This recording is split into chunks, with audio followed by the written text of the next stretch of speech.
This is Morten from INKISH TV, and I have the pleasure today to talk to a gentleman that I only have known for about 6 minutes. So why don't you introduce yourself a little bit?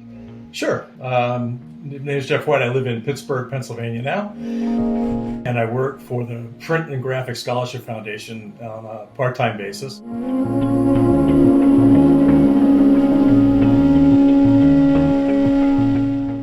Before that, I worked for EFI, Electronics for Imaging, for about 30 years.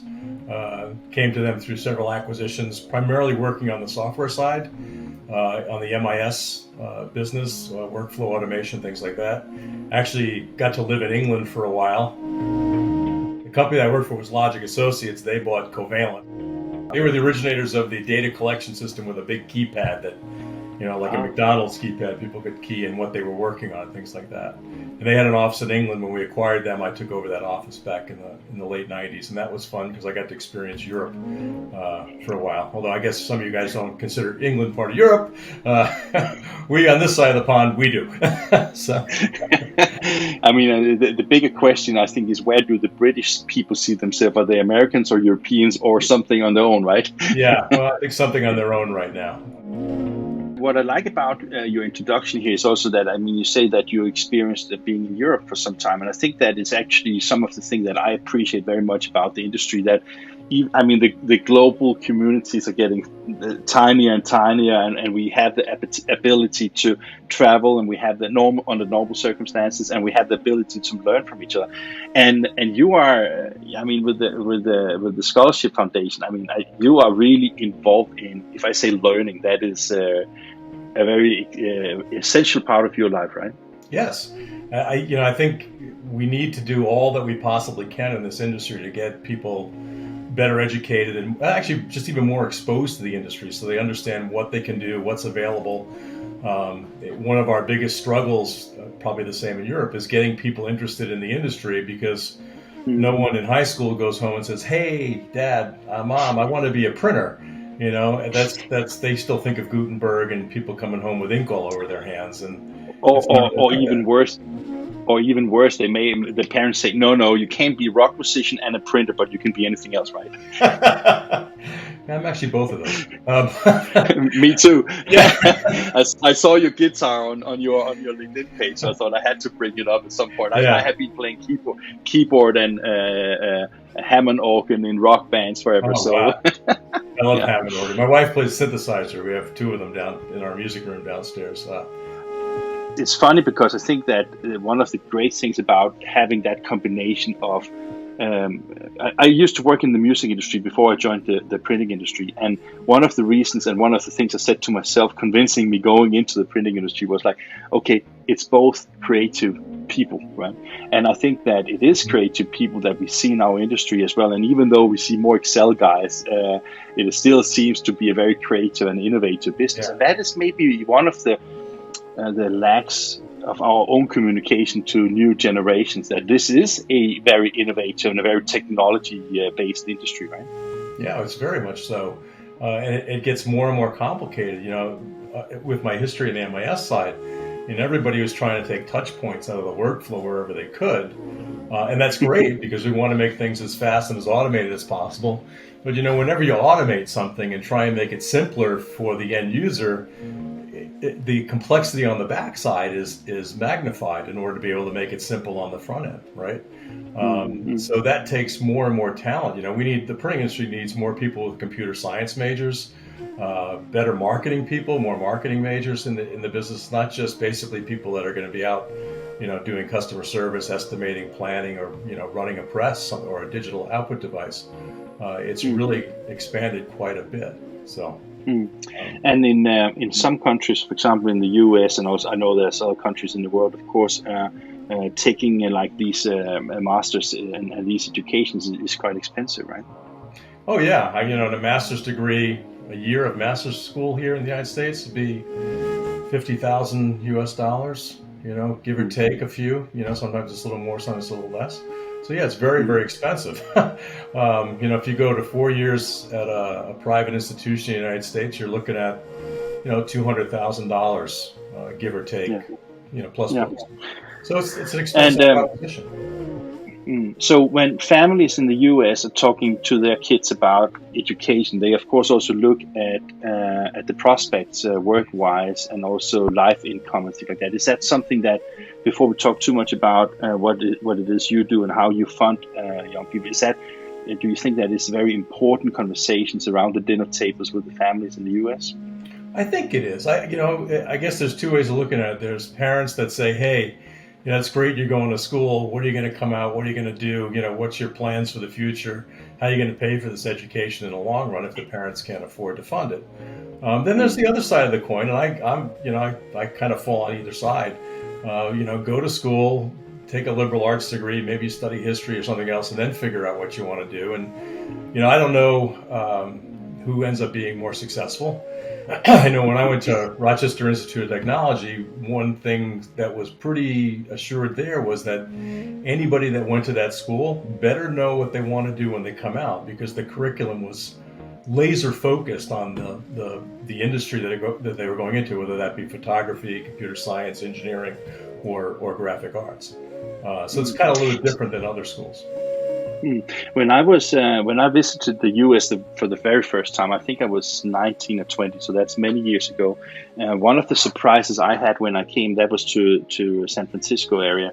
I was amazed that when I met people that was in the computer and music industry, and when I met people, they were so skilled about what they knew something about. I mean, their education and the work, and they have little knowledge about a lot of things around in the world. It could be like politics, cultural, even some of these.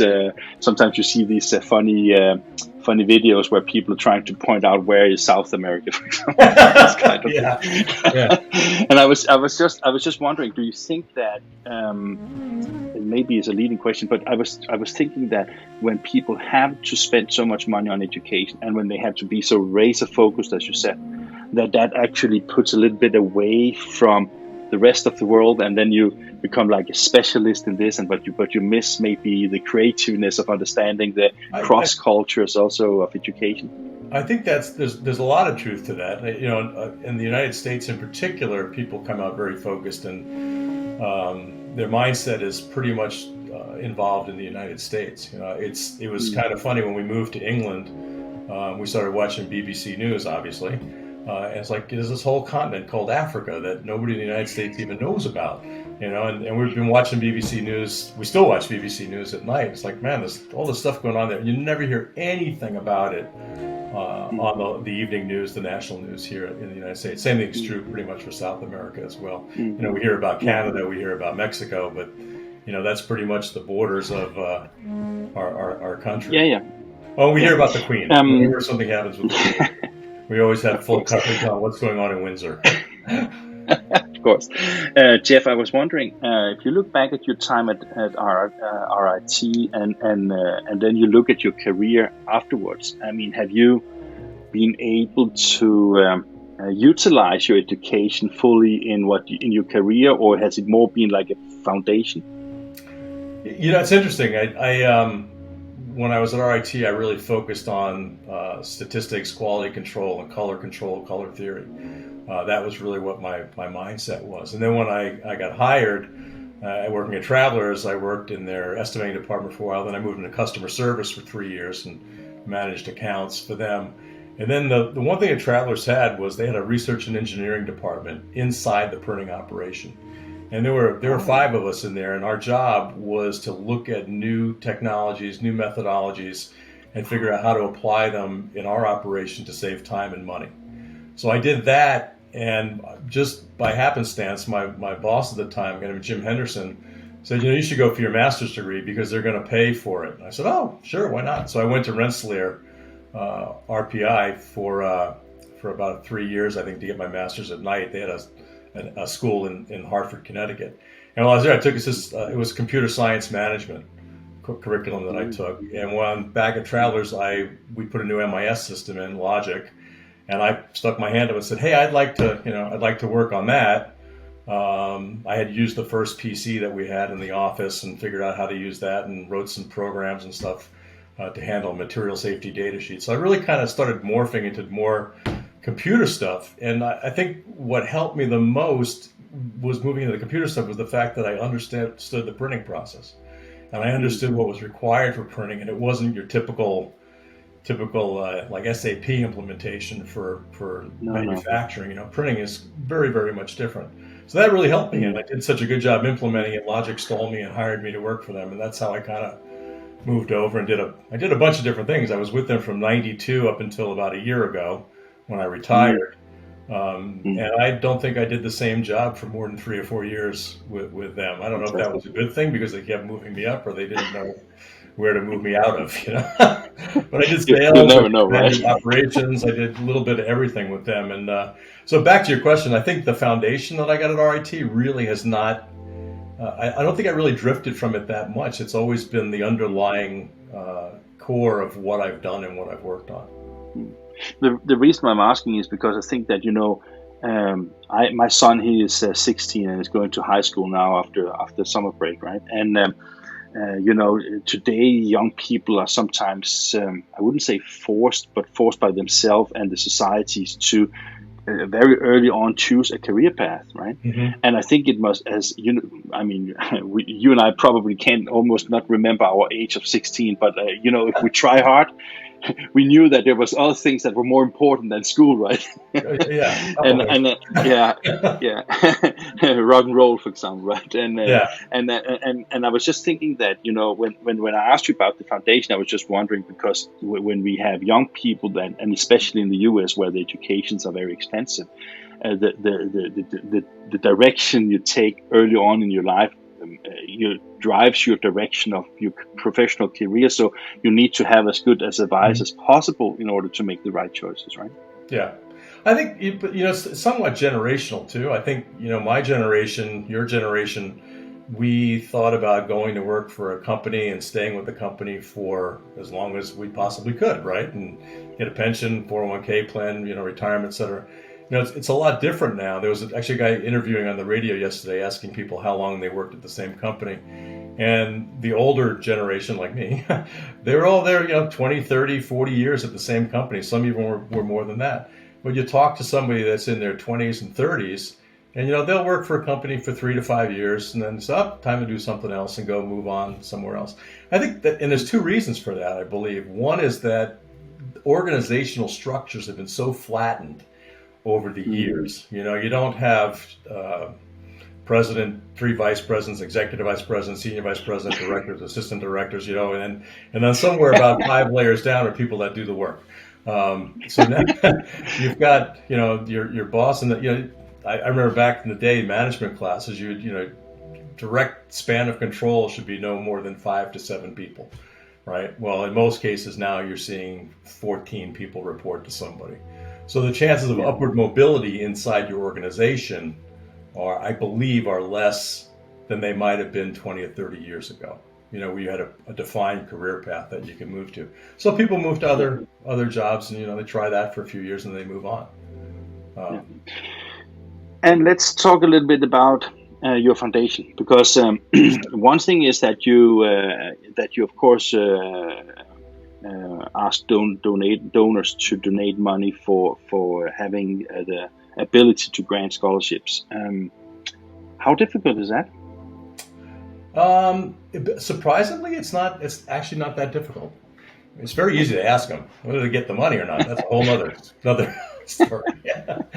But we've been very, very lucky. A lot of the leaders, a lot of the people in the industry have set up endowments, either while still alive or part of their will and their last decisions. So we have a fairly good list of endowed scholarships, so well over 100. And they start at $25,000 to endow a scholarship and go up from there. We have some that are over $100,000. And we save that money and we use it. We just use the proceeds from it every year to grant scholarships. But then we also have, regular donations, people that give us $100. Yeah, because I saw that on your website, so I thought that was the main source, but it's basically a mixture of that, and then the proceedings is basically that keeps things afloat. Yeah, and we so we in fact we just did, we do a lot of the regional Printing Industry of America Association groups that have kind of broken off from PIA. They have their own or had their own scholarship foundations. they've now turned their money over to us. They still have control over the funds, but we invest it all in our big bucket of funds, so they get a better return on it. So that's helped us. Right now, we've got about $12.5 million in our endowments that we can use, and we generate about 200 plus scholarships a year. And those are anywhere from $2,500 to $5,000 a piece. And I mean, I take that when you then you get a lot of applications for scholarships, right? We do, but this year we were actually able to fund 90% of the applications that we reviewed. Because of fewer applicants, or? Excuse me? Because of fewer applicants, or because more of money? More money. Okay, but there are slightly fewer applicants this year, but not that many. COVID kind of put a monkey wrench in everything this year. But we did have a lot, and we were able, like I said, we were able to fund 90% of the scholarship requests, as long as they met the criteria. We had people that apply that but they don't the instructions, and they're going to go into automotive mechanics and want to know why they can't get a printing scholarship. So, but that is too bad. I mean, you should just give money to everybody, right? we need more money. But it's a great process. So when you look at the people that apply for scholarships, is there like any denominators for what types of person or what kind of education they apply money for? They tend to have some underlying classwork at high school or technical school that is usually in the graphic design space, where they want to use Photoshop or whatever else to learn how to design stuff. And they may have some small imaging capabilities within their high schools. That's one of the big areas we really need to work on, is getting high schools back where they used to be, where they'd have output devices that people could work on. So it's mostly design people. Some have had experience. Family has been in the printing business. Uncle or aunt has been in the printing business, and they decide, seems like a good thing to do, and I want to go follow in their footsteps. One interesting thing is that the majority of the people that applied were women. For the scholarships, which was certainly not the case when I was at RIT. If you look at the future of the foundation and both getting funding and also getting the grants out to work and things like that, I mean, do you have any challenges or anything from a communications perspective that you think is important to throw to our audience? We don't really have a lot of communication challenges, which is good. I think, we've got a good list of people that we work with. We try and have a presence at all the trade shows so that people are aware of us. We're doing a lot more on social media than we ever have before, and that's certainly helped us. The other things we do is we run a t-shirt contest and a poster contest. I saw that, yeah. And this year, the response was overwhelming. We had 3 times the amount of entries as we had the year before. So I think our name's really getting out there. The other thing I think that we're doing, which I want to really mention before we run out of time, is, it's nice, we just don't take money in and give money out. That's kind of what we do. But I think what we're doing that's really more critical is trying to raise industry awareness. And that's really what we're trying to focus on more. If we can get the industry awareness up, that will take care of all the other issues that we have, right? We'll get more students, we'll get more placements, we'll get more donations.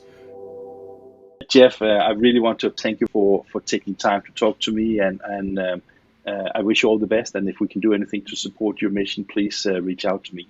Thanks so much, Mort. I really appreciate it.